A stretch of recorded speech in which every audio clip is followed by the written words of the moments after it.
Okay, I want to talk about what makes a web page a good candidate source for AI overviews and AI mode. So I'm going to be doing a case study based on a New York City consulting page that I created. So basically, what inspired this article or this video? So I created at the end of July, I created a page for SEO GEO consulting in New York City on my website. 11 days later, I noticed that that page started being cited in AI overviews, and then eventually in AI mode as well. So I said, I got curious, why is this consulting page a potentially good candidate source for AI overviews in AI mode? What about the page makes it, desirable to be cited? And so I took a look at the patent for AI overviews, which is called Generative Summaries for Search Results. And I compared the language in the patent against my page, and I came up with 11 reasons why my New York City consulting page might be a good candidate source for AI overviews in AI mode based on the patent. So what I'd like to do now is just kind of go through these with you and talk about some examples. So the first one is kind of the most obvious, but the page is query responsive for the core intent. So basically the page is a good match for the query. If someone searches, NYC SEO consultant, GEO consultant, NYC, the page repeatedly establishes, the main entity, which is Ethan Lezouk, my profession, my location, my service, and then the audience. So in short, it has good query to document correspondence. Basically, it's relevant for the query. Another one is the page covers a large number of related queries. So this is called related query responsive search result documents. So basically, rather than just saying this page is about SEO consulting NYC, it naturally covers adjacent questions like what does a consultant do, how much does it cost, what services are available, etc., etc. So it's related to a lot of related queries beyond just the actual initial query, which if you think about how fan out works, makes a lot of sense. The page also answers implied questions without the user having to ask them. So this would be like implied query responsive search result documents. So for example, someone searching for SEO consultant NYC may not think to ask where they're located, how experienced are they, what do they charge, what services do they provide, etc.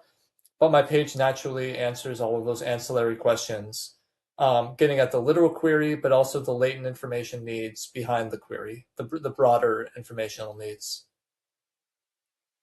The page contains good verifiable portions. So basically, it doesn't just make a statement, which is the primary statement is Ethan Lezouk is an independent SEO GEO consultant in New York City. It verifies that with particular claims. So like here's a claim about my services. Here's a claim that supports it with how much I charge. Here's a claim that supports it with where I'm located. And then here's a claim that supports it with my level of experience. So basically, it makes the claim verifiable because I'm backing it up with evidence. The page gives AI overviews in AI mode lots of usable corresponding content.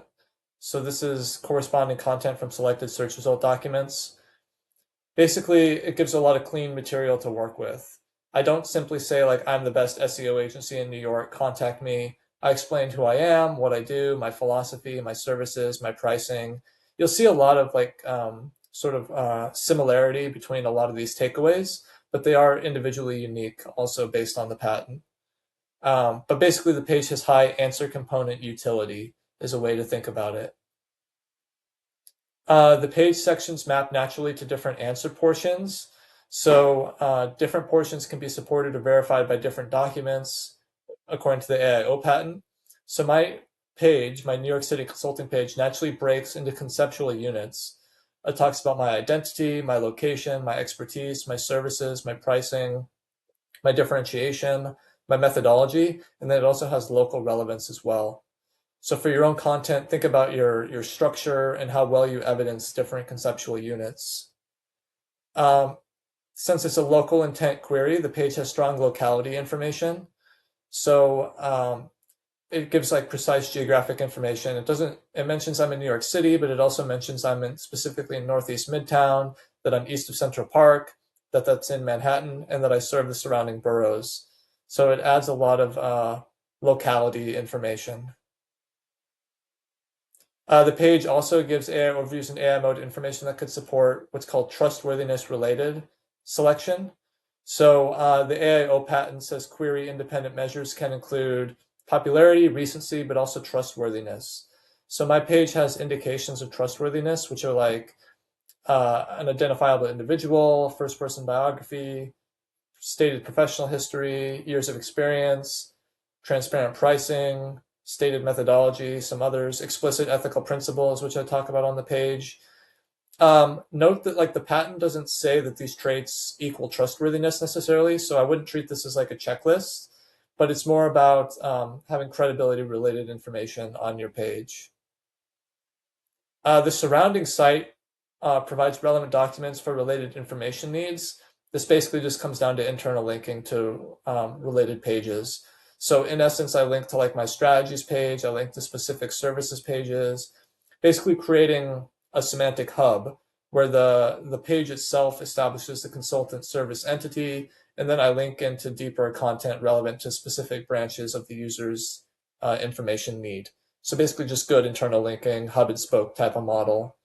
The page can support contextual personalized retrieval.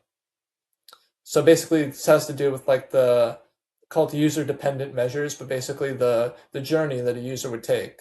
So maybe they're in New York, they've already searched about GEO, then they search for an SEO consultant, then they follow up and ask about AI visibility. My consulting page overlaps with all of those so-called contextual dimensions. So it creates multiple routes that the document could satisfy based on the user's journey, beyond just literal keyword matching. Particularly, this is interesting for like AI mode conversational searching, where the query context accumulates over multiple turns. And then finally, the page works well for follow-up questions. So the AIO patent describes revised generated summaries. So basically, we think about my page, it supports that journey well.